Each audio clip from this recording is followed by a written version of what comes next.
back to the P.O.P, aka the Preston Outdoors Podcast. I want to thank you guys for tuning in once again. I know we missed a week last week because of Easter vacation or whatever you want to call it, Easter weekend. Hope everybody had a great time with friends and family. Didn't get a chance to record an episode. My wife and I kind of took a couple days before Easter and went to the lake, did some pan fishing over there in Minnesota, and just kind of had a good time to hang out and didn't want to bug anybody over the holiday to do a podcast or anything like that. And it was kind of a well-needed break. So but we've been doing really good on uploading videos and uploading podcasts. So I think it was a lot of fun and a needed break. You always need those every once in a while. So we're going to get back on track this week's episode. We're going to have Steve Basinger on, and we're going to talk about jerkbait fishing. Jerkbait fishing is something that I struggle with, something that I'm not very good at. So I know I've talked to Steve many times beforehand, and he fishes a jerkbait a lot. So we're going to get him on shortly. Like I said, this is our episode back after Easter break. We're going to try and stay continuous again here on the Tuesday morning uploads for the podcast. Remember, you can always watch the videos, the podcast video episodes over on the Preston Outdoors YouTube channel. We're approaching almost 2,000 followers. I think we're less than 10 subscribers away from 2,000. So that's a pretty big milestone for me. Hoping to get that around 3,000 at the end of the year. It's kind of a lofty goal, but you got to set goals somewhere. And I think that's where we're at with the YouTube channel. So I think staying with the regular uploads, still our Thursday at 3 p.m. Central Time is going to be our normal uploads throughout the summer. We're going to have a lot more fishing videos coming out soon here. And we're going to be incorporating, I think, for this more learning, more teaching stuff when it comes to the YouTube videos. I'm going to be doing some on-the-water stuff, not really seminars talking to you about things, but I'm going to be fishing, but also either do voiceover narration or, just teaching you why I'm throwing these things and where I'm catching my fish at, so you can go to your local lake or your home lake, or you're going on a trip somewhere with following the same cover and same seasonal patterns. I think it'll help the YouTube channel engagement because people will be learning something, and it'll also, give me an excuse to go out and fish on the water, which I do a lot. So without further ado, we're going to get Mr. Basinger in here. We're going to talk about jerkbait fishing. All right, everybody. Welcome back to the P.O.P, aka the Preston Outdoors Podcast. Once again, I told you our special guest this week is Steve Basinger. Steve, thanks for hopping on the show. Hey, appreciate it. Appreciate you having me along. So you and I talked about this even before we got on air here, whatever. Our little background is Steve and I have never fished together, have never met in person, but we've met over social media and stuff like that, and have talked about jerkbait fishing quite a bit. Me, myself, and I'll mention many times probably in the show, is that I have little to no confidence. I have some experience fishing a jerkbait, have caught fish on it, but have little to no confidence in throwing it, or not really proficient on it, that kind of thing. So getting into that, we'll get into that in a little bit. But Steve, tell everybody that's listening that doesn't maybe know you or anything like that. Tell us, you were just talking about earlier, where you grew up fishing and kind of how you've moved all around the country. Well, so I'm from Oklahoma originally, Boomer Center. I grew up on the east side of the state on Lake Eufaula, and that's where I really kind of cut my teeth on bass fishing. It's where I got the competitive part of it, all that fun stuff. And then I joined the Air Force and spent my first 6 years in Oklahoma as well. That was not on purpose. That was just a penalty, I guess. But then the rest of my career has been that way too. So I guess that's not really the same. Anyways, I thought I knew stuff about bass fishing. I thought I was pretty good. And then I moved up to North Dakota, got stationed in North Dakota. Again, another penalty that turned out to be a boon.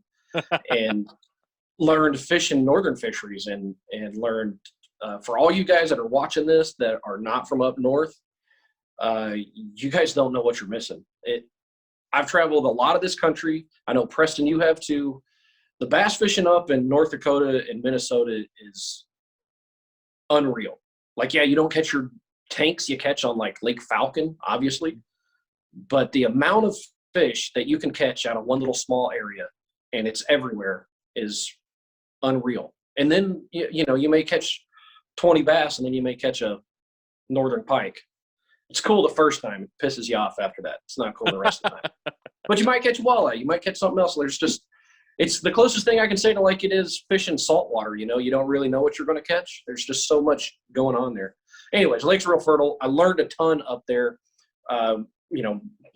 largely fishing for smallmouth. I never really got to do that much in Oklahoma.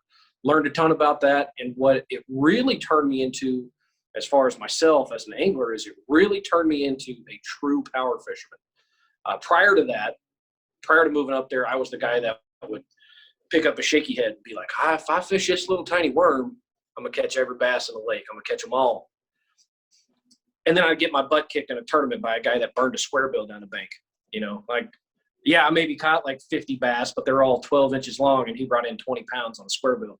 So I moved up to North Dakota, started doing that with a tube, but then eventually started going even faster. So now you come fish with me. I own Finesse stuff, but you're probably not going to see me break it out. I'm more of a, burn a swim jig, or actually fish a big swim bait, or do the square bill, or skip a jig under a dock, or whatever. And these jerkbaits, that's become a big player in what I do. In North Dakota, it's where it turned me into where I will fish one all year long, or well, for North Dakota, as long as there's not ice on the lake, I will fish a jerkbait.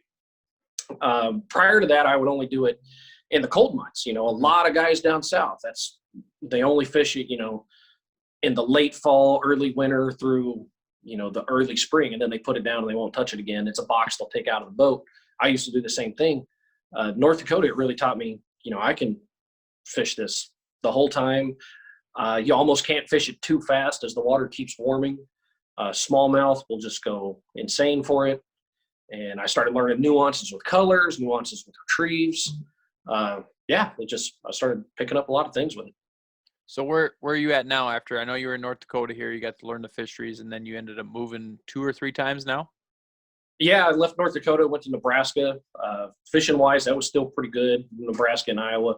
And now I'm in Illinois. I just got here a little over a week ago. And jury's still out on the fishing here, but I'm not pumped about it so far. It's a little tough. It's a little tough. These fish are pressured. They've seen a lure before. You gotta learn some new things for these guys. So you might have to revert back to your finesse techniques. God, I hope not. I hope not. Because it's funny you say that, because we'll get into the jerkbait fishing thing here in just a second. But it's funny that you mentioned that turned you into a power fisherman.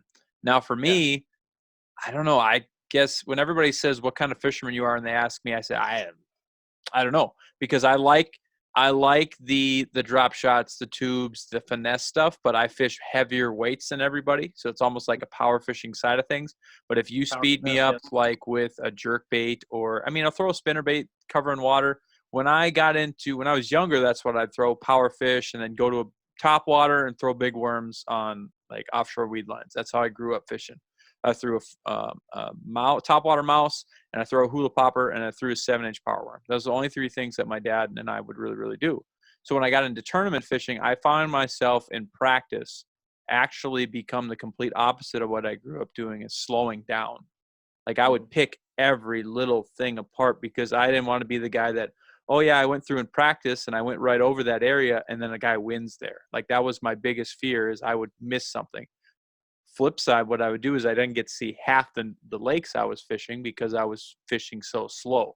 Sometimes you do good, sometimes you did bad. Now when a cold front hit, I would do really, really good because the fish would be in the area and I'd fish really slow. But if everything stayed normal, I would, I'd finish middle of the pack down. So, and it kind of go like a roller coaster. You do good here, you do good there. But for the most part, people that were covering water, had their milk run multiple spots over and over and over again. Again, the power fishing thing would do very well. So it's funny that it changed you the opposite way, and I'm stuck in kind of the limbo. It's funny to hear that.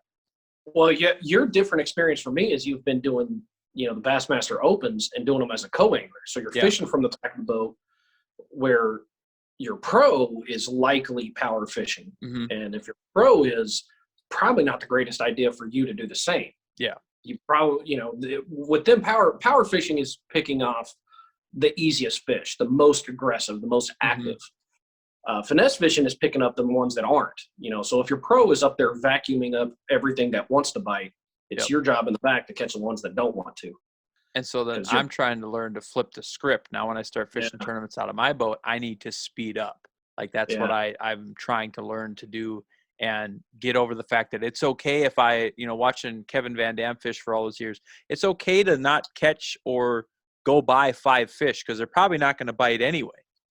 It's okay to keep going. And so that's why I just, first thing that stuck on my mind, it turned you into a power fisherman, and I'm still stuck here. Even before fishing the opens, I'm still stuck here going, okay, We're going to find the 5 fish that live in this little patch, and we're going to make sure they bite. And it's kind of kicked me in the rear end at times. Yeah, I think it's because I started that way, I think is what it did. I've been burned too many times with fishing slow. I've been burned a lot fishing fast. That's no lie. There's times I've been burned, and I'm like, man, I probably should have picked up that sissy stick. Probably should have did that.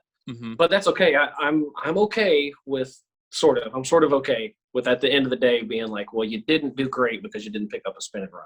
Yeah. I'm sort of okay with Fall that. on that sword and you'll be fine with it. You'll drive home happy. Yeah, because I would be much more upset if I did pick up the sissy rod, got a bunch of bites, came to the weigh-in with 11 pounds, and then got smoked because somebody brought in 25. That actually happened to me in Oklahoma. Me and my partner brought in, and I was catching them, focusing on boat ramps with a shaky head, right? It was like April. Caught we ended up losing fish. Had we caught everything, we'd have probably had about 14 pounds. Okay. And that's normally what wins on this lake, but they normally do the tournaments in June. Well, we show up to the weigh-in, and, we weigh in our couple fish, and the guy that we figured wins ends up weighing in 14 pounds. We're like, oh, he's probably got it. Then these other guys show up and weigh in 33 pounds. 33 pounds. No one even knew there was bass in there like that. Their biggest one was 9 and their smallest one was 6. It was insane. Those guys were power fishing.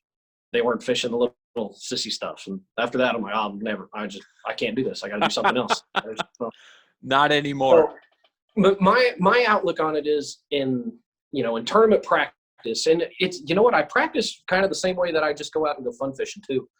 I power fish. I try to cover a lot of water. I do a lot of moving baits because I'm still just I'm just looking for those active ones, man. If I get around active ones, then I feel like in a tournament, if I've got a lot of bites in an area or doing certain things, I feel like I can come back to those areas. And if I really need to pick it apart, I can do that.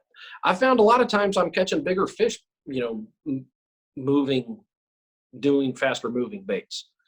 But again, I've been fishing places that aren't incredibly pressured like your down south fisheries are. So that should probably be taken with a grain of salt. Yeah, which it's fishing. Everything should be taken with a grain of salt. There is no absolutes no matter what we're doing. And that's exactly what we're going to transfer into here is talking about the jerkbait. And I don't, when we're talking absolute, it's exactly what you were talking about down south and how maybe you started with the jerkbait is that once the water was cold or it warmed up past cold, you're taking the jerkbait out. It's only a cold water bait. And you'd actually talked about, something I want to get into is how the jerkbait evolution, I would say if it was 2 years ago, 3 years ago, I can't remember when it was an Elite Series event on Ross Barnett when Kevin Van Dam and what's his nephew's name? Jonathan. Jonathan Van Dam. I don't know if you watched the event or if people did that are listening, but they were actually catching summertime bass or post-spawn, whatever bass they were, in lily pad patches with a shallow diving jerkbait. And all of a sudden, the whole world just blew up, it seemed like that. Oh, my gosh, I can't believe you're doing it. That's the wrong thing to do, and you should never say there's anything wrong to do in fishing because, like we said, there's no absolutes. And then listening to Dustin Connell just this past couple weeks ago, winning the Red Crest event, using a jerkbait, using his forward-facing sonar around brush piles. It was muddier water, stuff like that. And it's just kind of the jerkbait is something that someone should, just like a spinnerbait used to be and should be now, or the chatterbait now, it's something that can catch fish, but maybe needs a little bit more nuance, something like that, because it's not a cast and reel bait for the most part. You've got pauses, twitches, buoyancy, all this stuff that I want you to talk about here. But for me, like I said, it's not a confidence bait. I know some smallmouth spots on different lakes. I said, I know they're here. I know they are. I drag a tube, I catch them. Drag a jerkbait or drag a Texas rig, I'll catch them. I throw a spinnerbait, I'll catch them. Throw a square bill, I'll catch them. I'm like, okay, I know they're here. Tie on a jerkbait. I need confidence. Throw it out there, and I'll fish it for 20 minutes, and I'll get one bite, maybe get a fish. But then I'll throw a tube or a square bill on, and I'll catch one in 5 casts. How, from somebody starting off, getting into jerkbaiting or something like that, how did you go about forcing yourself to get confidence in using that bait? Well, when it first started with me, it started, in Oklahoma, and it started with, it's cold, because I would fish it when it's cold. That was the only time I did back then. And I can fish a jig and drag that along the bottom, and I've been doing that a long time, and I'm not getting a bite. So they must not be on the bottom. Maybe they want something up. Maybe I should throw this jerkbait thing that I hear guys talking about. Mm-hmm. Back then, about the only good suspending jerkbait to throw was a Smithwick Rogue. Yep. The thing about the Smithwick Rogue, it casts about as good as a wet leaf. It does not cast good at all. I've actually got right there. Where's that? Yeah, there it is. This is actually a perfect 10, but it's the same thing, just a longer bill. Mm-hmm. This does not have the weight transfer system, like the newer ones did. Still deadly. I still carry them. Still works really well. Fun fact: the only double-digit bass I ever caught in my life came on a Rogue. Oh, yeah, that was a fun story. But what I'd say for anyone that's getting into, like, I want to learn to fish a jerkbait, it starts with your system. The system has to be right. Okay. Rod, reel, line, and then the lure is important, but it's the least important of all that just to get started. Your rod length is very important. You want a rod that this is going to kind of be different from person to person based on a person's height. I'm 5'10". My rod that I use is a 6 foot 8 inch. It's a medium action. The one I use is a Denali lithium jerkbait rod. For any of you guys watching that want to know, like, the 3-digit like number power, it's a 802, so 80 inches and then a 2 power. It needs to have it's got to be pretty soft, right? Okay. Because you don't want it to overwork the bait. If you use a heavier action rod, it's going to overwork the bait, and I'll get more into that in a minute. Mm-hmm. And then you also need it to be really light, so then when you load up on the cast, it gets out there. You really need long casts on a jerkbait. That's really important. It's not like a spinnerbait or a chatterbait that you can just do short roll casts. You can, but it's at its best when you get it the furthest away from the boat, or the shore or the kayak or whatever it is you're fishing from, and you get it down to its depth that it needs to be at, right? Most of these run like a maximum of 6 feet. Your average, your shallower runner is the one that most of us are using. Yeah.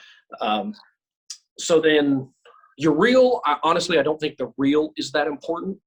Like when we're talking a gear ratio, the important thing is that it's smooth and it casts really well. That's about the only thing that's important. Mine is a 6.8 to 1 gear ratio, or 6.3 to 1, something like that. That's, as far as gear ratio, all you want to avoid is not taking up too much line on your twitches. Okay. Because when you twitch it, you want it to be on a slack line. Also, very important, slack line has to be on that. Otherwise, if you could ever get underwater and see what it looks like when you twitch it, when you pull it on straight line, it just kind of pulls straight. It doesn't do what it's supposed to do. Whereas when you put it on slack line, it'll twitch and turn that way, and then you hit it again, and it'll turn that way. But it's only moving, when you do it right, it's only moving like 5 or 6 inches ahead at a time, which is what's keeping it in a strike zone, right? Mm-hmm. So then line's my next thing. I know a lot of guys like to do the braid to a fluorocarbon leader, or maybe they like mono. I'm a guy that likes all fluorocarbon.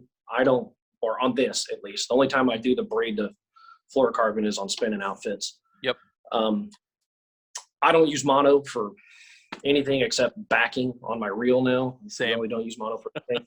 Yeah, put 20-pound cheap mono on there and back it on a little bit. Yep.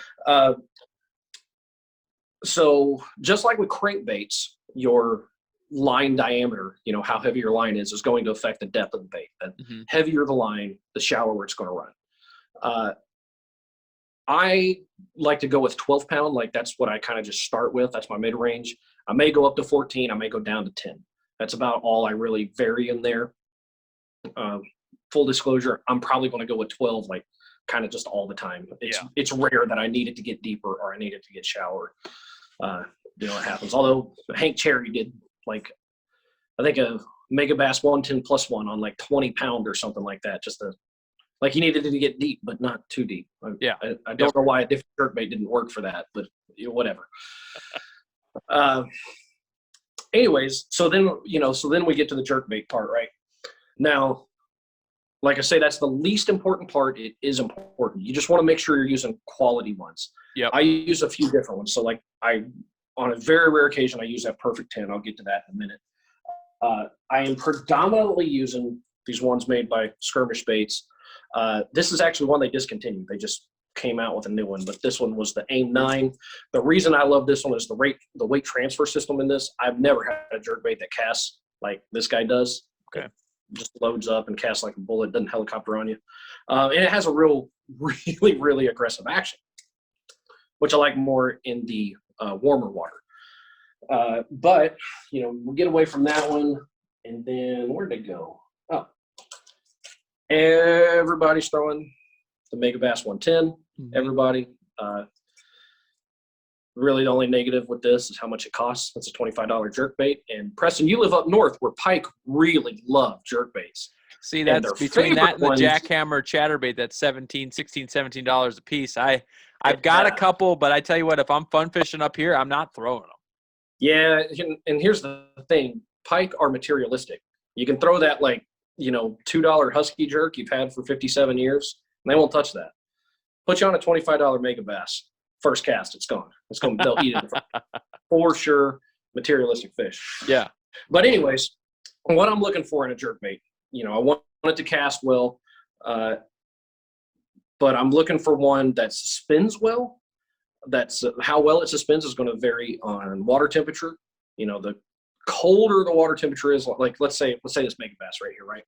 I don't really remember what water temperature it just suspends perfect at, but we'll say it's 52. Okay, just throw it out there. We'll say it's 52. Okay. The colder that water temperature gets, it's actually going to start sinking. Okay. The colder it gets, the faster it's going to sink. I don't have any that just going to sink like a rock, right? They're going to sink, slower. I actually like, and this is one of the good things about the Megabass, the colder the water gets, the more I want it to kind of sink a little slow. Because when you get around shad and you get a really bad cold snap, like down south, Oklahoma, Texas, they had ice on their lakes for like a week this past early spring. That's never happened before. I've never seen a lake you could walk on in Oklahoma, and they had that this year. That kills off a lot of shad. And when the shad die, they actually they die, and when they fall down, they kind of fall tail first. So they'll be falling like this. They'll fall tail first, and then they'll swim up like that. That's when this slow sink just really pays off for those guys in the cold water. Jeez. So I want it to suspend good. I don't want it to sink too fast. The ones that sink too fast, those ones, just you get rid of those. It's not good for nothing. Just get rid of it. If it rises slowly or even kind of fast, that's okay, because you can get things like these are suspend dots. I don't. Yeah. Yep. No one really talks about these anymore, but I've got one. Yeah, actually on the Rogue, this one actually was rising just a little bit, so I took the suspend dot, and can you guys see that? Yeah. Put it on there. There's actually. So you'd rather have it rising. If you had to choose between the two, you'd rather have it rising some because you can put the dots on there to keep it either buoyant or sink a little, instead of ones that just sink. Yeah. If it sinks too fast, just get rid of it. So have you used the Strike King jerkbaits? I haven't used their newest model. I don't know if they're the newest model, but it's a couple of the ones I have because they're cheap and just to get into. Yeah, it's like a 300, like a J300 or whatever. Yeah, and I had a couple shallower ones that I was fishing a couple weeks ago when I was fishing around the house here, and I just set it on top of the water. I was fishing around weeds or something. I kept getting caught up, and it was a shallower diving one, so I'd have to twitch it with my rod tip up kind of thing to keep it from hitting in there. But I set it on the water, and they just kind of start sinking faster. And I don't know if it's just a couple of the ones that I had or if that's how they normally are, but that's the only a couple that I have. I don't have very many. Yeah, so I try not to preach going out and buying the best stuff available when it comes to fishing, because this sport is already way too expensive. But when it comes to some of these specialty techniques, swim baits are one. Swim baits, you don't want to go out and buy the cheapest one. Go spend that money because you're going to get what you buy. Jerk baits they're the same way. Sadly, they are the same way, because even the cheap jerk baits aren't really that cheap. Those Strike Kings, they're not that cheap, right? They're just cheaper. $7-8 a piece. Yeah, that's not. It's not that cheap, but Yeah. That I think that's why Megabass can justify charging $25. That's what I was going to ask you. Why is it $25? Like, what makes it? Because it seems like when you talk about jerkbaits, the Vision 110 or whatever it is up there. Like, this is the pinnacle, and everybody's trying to catch up on the Megabass jerkbait. What makes that $25 worth? I don't know. I really don't know. It's worth it. It's worth it for sure. It's not my number one jerkbait that I reach for. I reach for that skirmish, but now that it's discontinued, I'm not going to be able to get my hands on them. It's going to turn into it. It's probably going to turn into it now. Yeah. I don't know. I guess the R&D that they put into that thing. I know the components on it, they're nicer. The hooks are, I don't know what those, Kamakatsu maybe. They're nicer hooks though. They are nicer hooks. My only complaint with the hooks is they're so light, that they bend easy. Especially when you get them lodged good and you get the pliers on them or something like that. Yeah, they'll bend pretty easy. So I would say if you're the kind of guy that's like, hey, I'm going to get in this jerkbait thing. I'm just going to go with the best jerkbait out there. I'm going to go get those Megabass. You're going to want to invest in some hooks. Yeah. Get you some hooks. Because, if you're just going to – if you've only got one and this is your favorite color and you burn through those hooks, you're SOL at that point. You're going to So – you want to talk colors? Yeah, let's talk colors. Colors is something I want to talk about. So with most baits, soft plastics, jigs, hard baits, we all kind of talk, colors, as long as you cover the bases. Yep. So if you're talking a jig, you got black and blue, green, pumpkin, and maybe brown for crayfish. You don't need. Or you got a white one to cover a shad. Yep, exactly. Well, with jerkbait fishing, that's my one exception. Right. Okay. Because this is a bait that, other than in the really warm months, you're pulling it down, you're twitching it, and you're pausing for periods of time. And you're wanting the fish to come and look at this thing. And, everything's got to be right on it. The spin's got to be right. The profile's got to be right. Your retrieve's got to be right. Obviously, your color's going to have to be right too. Because they're spending a lot of time looking at it. For people that aren't watching or listening to it or whatever, it's kind of like equivalent to, especially like you said in the cold months, you're going to pause it and that fish is going to. I've seen smallmouth do it. I mean, and largemouth will do it. They swim up to that sucker and they get their nose right to it, mouth closed, and sometimes they'll bump it, but they'll get within an inch of that thing and just look at it and see if it's what they want to eat. So it's the same thing as why people put scent on their jigs or big football jigs when they're dragging them or anything like that, because that fish is coming right up behind it and he's looking at it for a while. And that's kind of what you're going to get into here is why everything has to be right for that fish to take that extra step and actually eat it. Sure. So when it comes to colors, like I said, like you want it to be right, but even then there's still some base colors that I go with. Now I'll say this is kind of regional. Like my base favorite color is, as long as I've got, fairly clear water, good clean water, sunny day, not a lot of clouds. I love table rock shad. Table rock shad just works really well. Now I'm not in the Ozarks. That's made famous from the Ozarks, hence table rock. But it worked great for me in Iowa. It worked great for me in Nebraska. I'm sure it would have worked for me in North Dakota, but I didn't have that color then.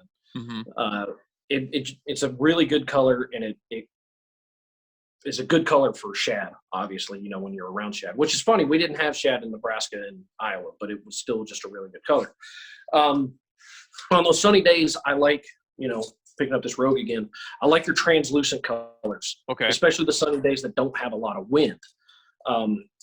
Now, on a sunny day, I'm going to start, especially if there's some wind, I'm going to go with one that's got chrome in it. This is a chrome blueback. It's a pretty common color. You see in a lot of baits. I like the chrome because if they're aggressive and if it's windy, you're likely to come across, aggressive fish. The flash of the chrome it triggers bites. And, this is the same whether you're fishing a lipless bait or the flash off a spinnerbait blade. The flash, it triggers bites. Sometimes that flash is just a little too much. That's when I go to those translucent colors. That's what I was going to ask you. What is the big thing that attracts you to a translucent color? when I feel the fish are not in an overly aggressive mood. They're more neutral or just not incredibly It's almost hungry. like a quote unquote your finesse color.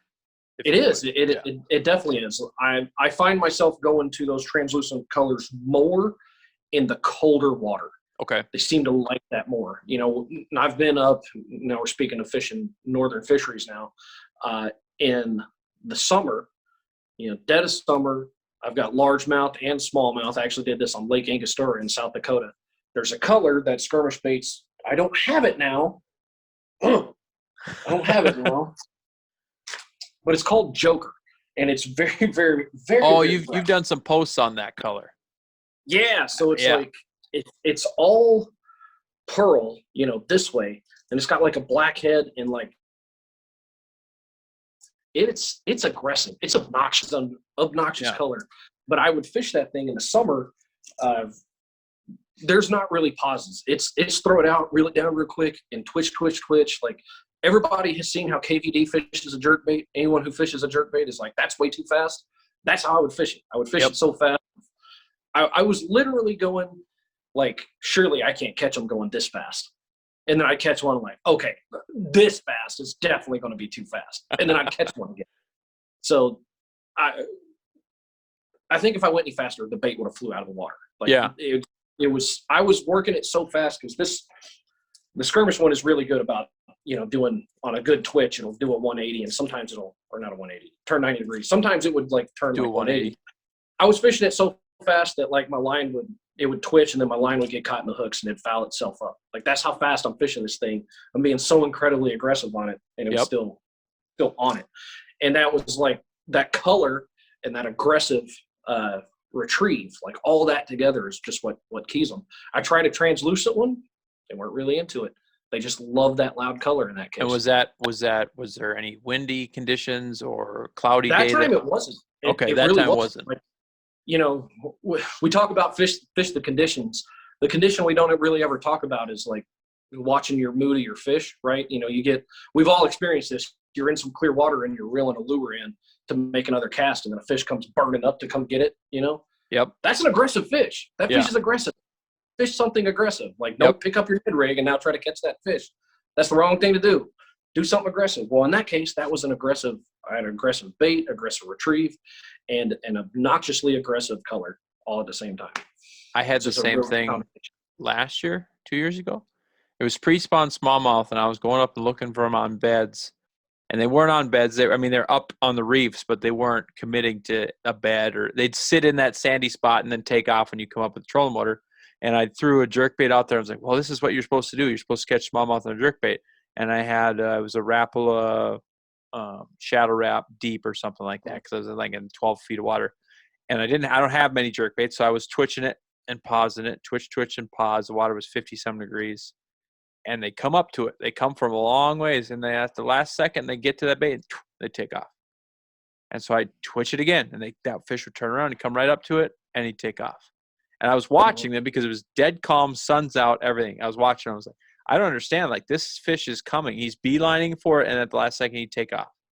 So I said, you know what? I've done the pause thing. Did what you were talking about. Cast it out there, reel it down, and I just basically ended up set the hook over my shoulder, reel down, set the hook, and I was just like setting the hook, and all of a sudden you go to set the hook and the rod would kick back over. And I caught a couple, and finally I had somewhere I could get to where I could see, because it was super clear in Minnesota, and I was snapping that thing, and then they would not hesitate. It was typical. I should have been using, a finesse color or what you're saying, but the mood of your fish, I would have to hit that thing as hard as I could. And it wasn't summer. It was, technically spring. It was pre-spawn. I had to hit that thing as hard as that thing could take without blowing up in the, like you said, getting caught up. And then they just come and freight train the thing. Mm-hmm. I was like, this is just nuts. This is not what jerkbaiting should be about, kind of thing. You get some hellacious strikes with it. You do. Oh, yeah. Yeah, you expect it to be in it. In the dead cold, it is a lot of you go to twitch it and there's just one there. Found like you're stuck. But when they're on it or when that water's warm, they will truck that thing. Yeah. What I should say, it's also important with this, like with fishing finesse, well, not finesse stuff, but fishing baits you drag around, whether you're flipping or whatever. it's important to watch your line, Yep. right, to see that tick. Same thing with a jerkbait. You know, when you fish it on that slack line, you know, you jerk the rod and then immediately point the rod back at it, you know, to put that slack in it. You want to watch that slack because there's a lot of bites you get that they're going to hit it on a pause. A lot of them will hit. No, I say a lot. It's often that you'll get hit immediately after you jerked it, but you've already thrown the slack in it, so you couldn't feel it. Yeah. You know, and if this is one of those times where, you know, you've got to let it pause for a long time. I don't like to fish slow, so if I have to let this pause for like more than 5 to 7 seconds, probably going to throw something else. Yeah. Someone else can go catch them letting it pause for 30 seconds. That's not how old Steven does it. But if it's one of those days where you're letting it pause for a long time and they hit that bait right after you jerk it, and now you got another 5 or 6 seconds before you're going to jerk it again, they're probably going to spit that lure again before you ever knew that. God knows how many bites you got, but at the end of the day, you're like, man, I ain't catch nothing. And you never knew. Watching your line. And for the most part, when you talk about finesse fishing, everybody says, like we briefly touched on, you know, braid on your spinning rods. I use yellow braided line. So anytime finesse thing, you see it, a line will just take off. Oh, there's a fish on it. So it's the same thing here where you need to make sure that you're keeping track of. I want you to talk about this a little bit. You briefly went over it. And for people that aren't getting into jerkbait fishing, talk about the importance of when you hit that thing on a semi-slack line or slack line, why immediately are you pointing your tip back at the bait? What is that importance? What's so important? Because I want to make sure that it's keeping slack in it, right? So like if you don't, you will say you've got the slack in your line, then you hit it, and if you don't point the rod back, you're not allowing that bait to like turn, you know. Okay. But when you hit it, that bait's it's probably like this. If you jerk it right, it's going to be to the side or something. When you hit it, it needs to go like this, right? And if you don't point that rod tip back at it, it's just going to pull straight. Pull forward. And the next time it's just going to go straight. And I mean, so visually, if we were going to visualize this for somebody could see it outside the water, I think I would make the analogy of frog fishing. And you've got your frog in a little hole, and you want that frog to sit there on its spot and go 90, 90, and sit there left and right, left and right. So if you don't point the tip back at the jerkbait, he's saying, that jerkbait you're sitting 90, like you said, it'll just go forward, and you don't want that bait to move forward to you. You want to sit there and turn left to right as hard as it could in that spot, or at least, you know, not pulling forward as much as you can. So if somebody that doesn't understand what he's talking about here is basically, if you ever frog fished before, that frog, you want it to sit there and sit in almost in the same spot, or maybe move an inch or forward a little bit more, but it's going hard right, hard left, hard right, kind of walk the dog action. You're literally walking the dog underneath the water with this bait. So pointing the rod tip kind of gets you that extra turn the corner is what you're saying. Yep. Actually, I'm fishing the action of the rod when I'm fishing a frog is largely the same, just faster. Mm-hmm. Right. With me, when I learned to like, hey, this is how I should work the jerkbait, I had to visualize, you know, what is it I'm trying to imitate? You know, when you're fishing a spinner bait or baits are constantly reeling and moving, you're mimicking a single fish that's just swimming along, not injured, you know, or it's a pod of bait fish, whatever, you know. Well, with a jerkbait, a frog, a soft jerkbait, you're trying to mimic something that is injured or dying. Okay. Right. And, you know, like when you're fishing a frog, you in Minnesota, that it's likely, but a lot of people fishing a frog, there probably aren't really frogs in the lake. Yep. But there's a lot of bluegill, right? Yeah. A bluegill is on top of water and it's dying. That's when it's hopping back and forth like that, right? Mm-hmm. Well, same thing with a jerkbait. If there's a fish, you know, below the surface, then it's dying. It's a shad, it's a crappie, whatever. You know, they don't just kind of swim and stop and then swim and stop. You know, they're kind of swim and jerk and dart, and you know, it's erratic. It's very erratic. That erratic kind of depends on, you know, really how cold that water is, because these are cold-blooded animals that we're talking about here. So that's where I kind of got into like how I would fish my jerkbait. I know there's a lot of guys out there, like in the Ozarks, where a lot of your best jerkbait fishermen are from. They talk about knowing their cadence, you know, where, hey, today it was pop, pop, pause. But the day before that, it was pop, pause, pop, pop.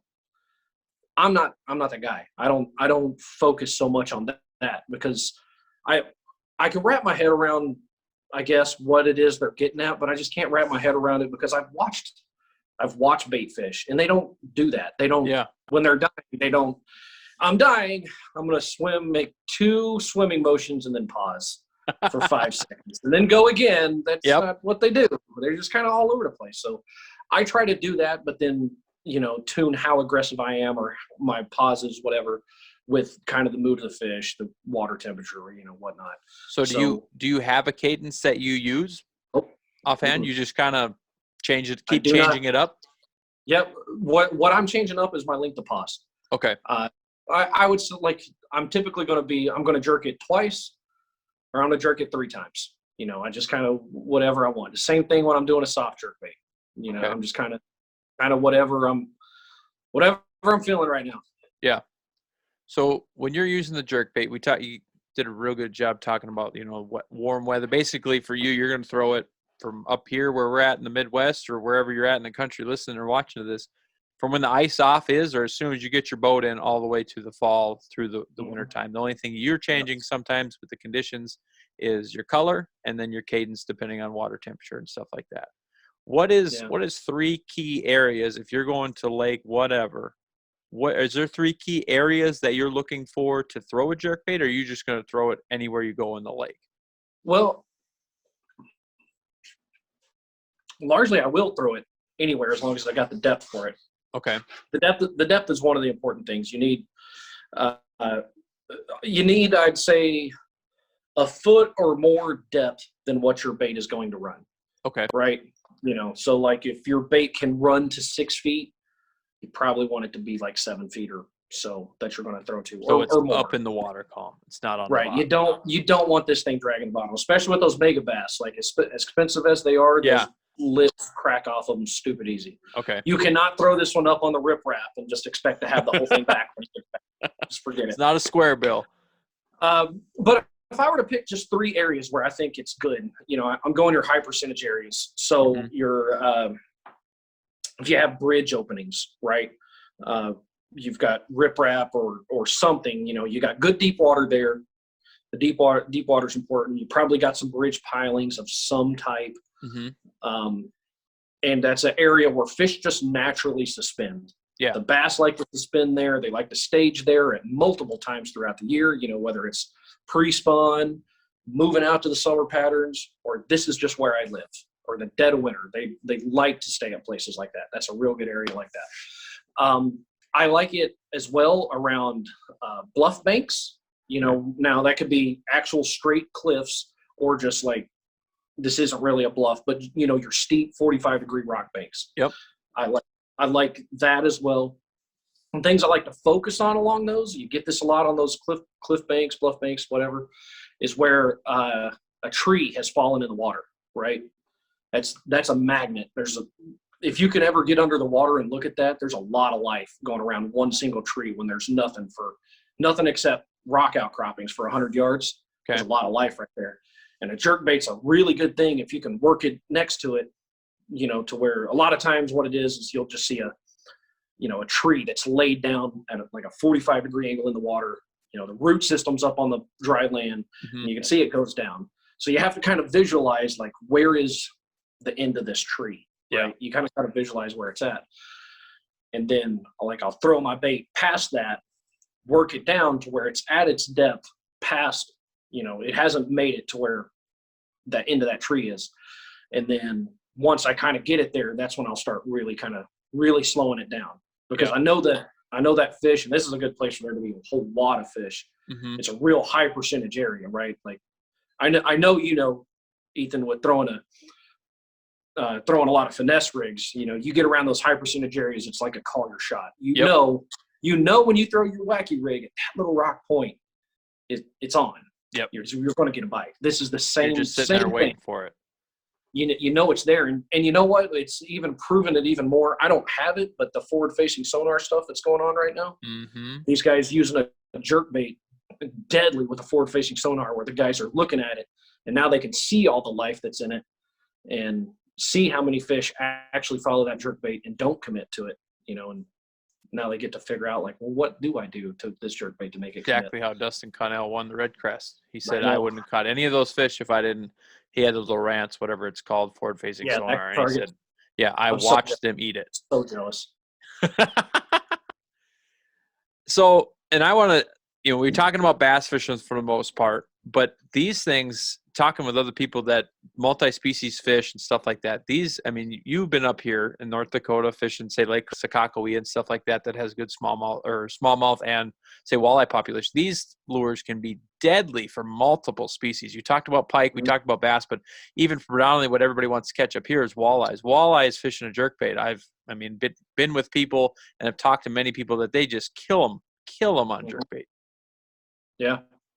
And yeah, it's another really good one. I don't know on Sakakawea for that lake in particular. I think it's because it's got such a huge smelt.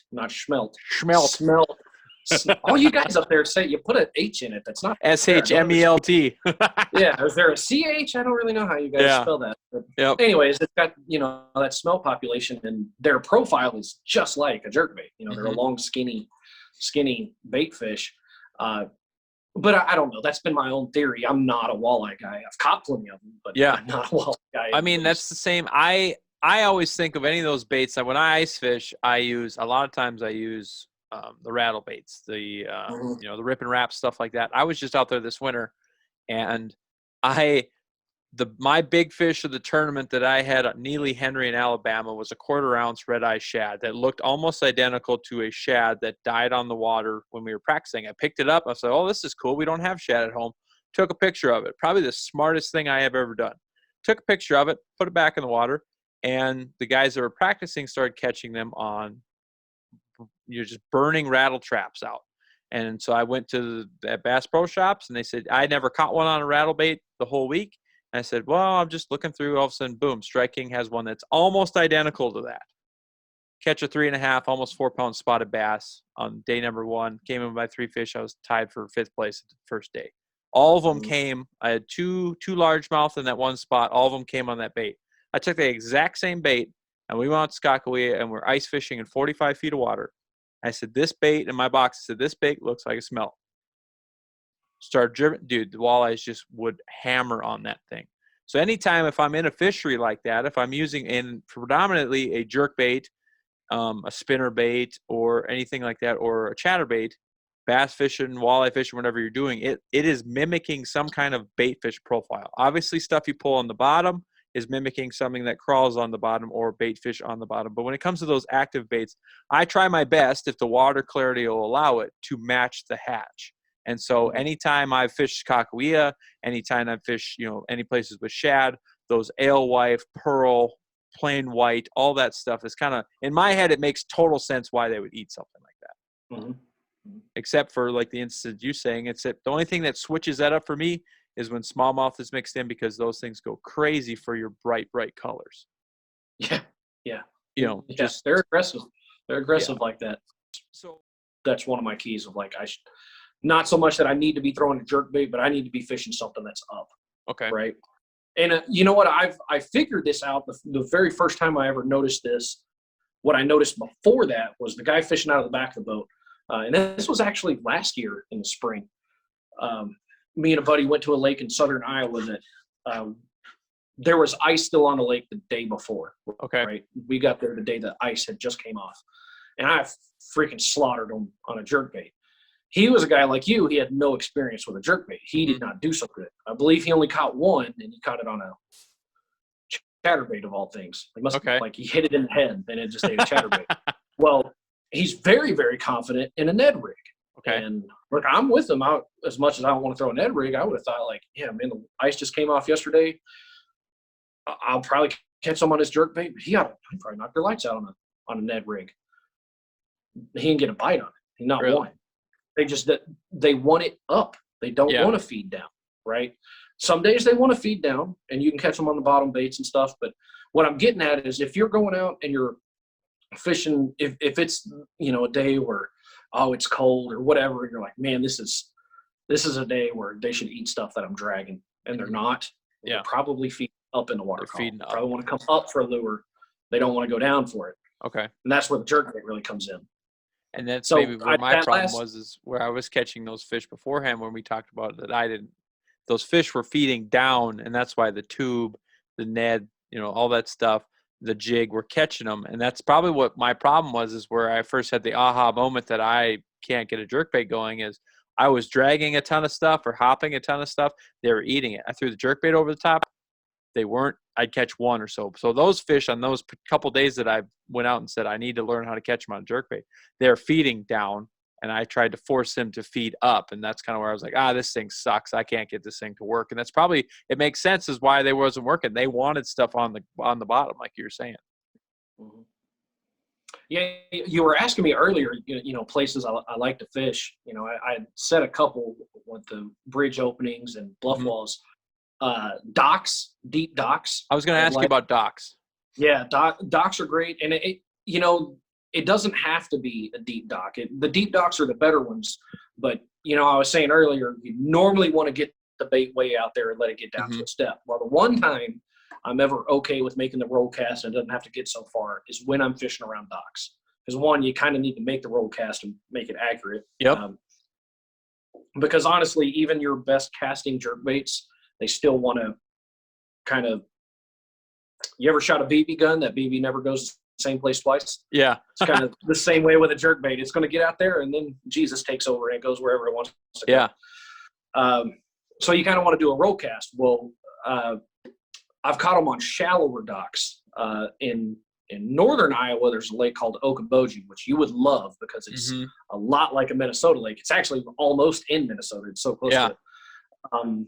And you got a lot of permanent docks, just like you do in Minnesota, where you got these wooden docks that come out, and they go out a long ways, and you could fish the ends of these things with a jerkbait where, the end of the dock, maybe it only sits in 4 or 5 feet of water. But if you make just a roll cast that's not real far, and you work that thing down, it was a good way to get them to come out of that dock to come get it, you know. And I kind of figured this thing out in practicing for a tournament once, where I'm catching big ones, flipping a jig under docks, but they were just, there's one here, and then an hour would go by and I'm catching another one. And I'm just like, this is a lake that's just a ton of docks. And I'm like, I just need to cover water. Yeah. And I just want to run around and see how many bites I can get on docks. So I picked up the jerkbait, and, then I'm like, I can actually get bites on every single dock here because there's like a fish under all of them. This was kind of counterproductive, but it was fun. Yeah.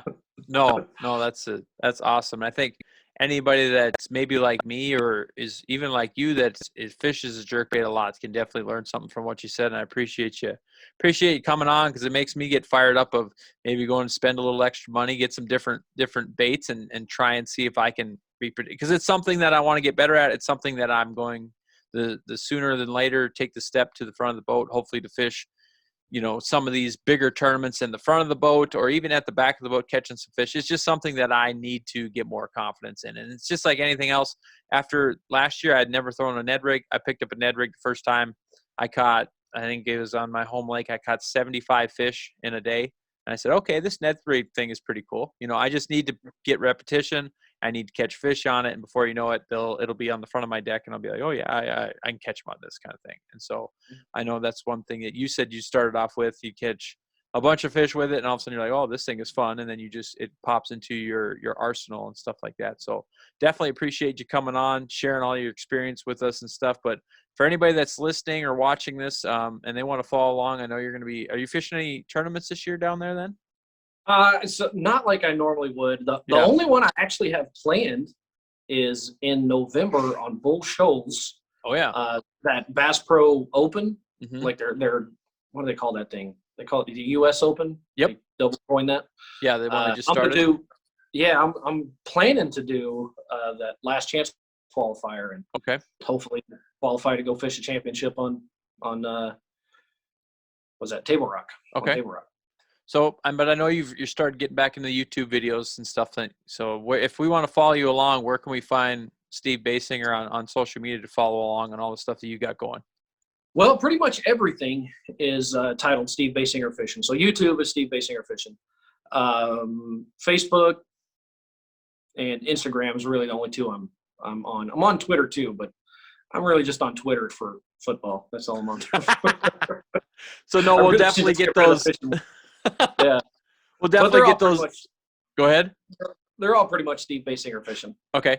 Yep. Well, definitely, if you guys haven't already, go ahead and check his pages out and stuff like that. I'll have them linked here in the description below, so you guys can make sure to check him out. Give Steve a follow. And like I said, the video I had touched on before we came on air, he came out with three months ago, him sitting down and talking about his jerkbait setups again, is basically some of the stuff that we talked about here, and he even goes in a little bit more in depth. And I told him, I said, when he came out with it, I watched it, and I watched it today before we did the show, and there's a lot of good information there. And you can never, like he said in the beginning of that video, some of the stuff we've talked about here is stuff that you hear over and over and over again, but per fisherman and per their system, everything's going to be a little bit different, and I think you can definitely learn from that. So I appreciate you coming on and sharing some knowledge with us, and we'll have you back on sometime soon.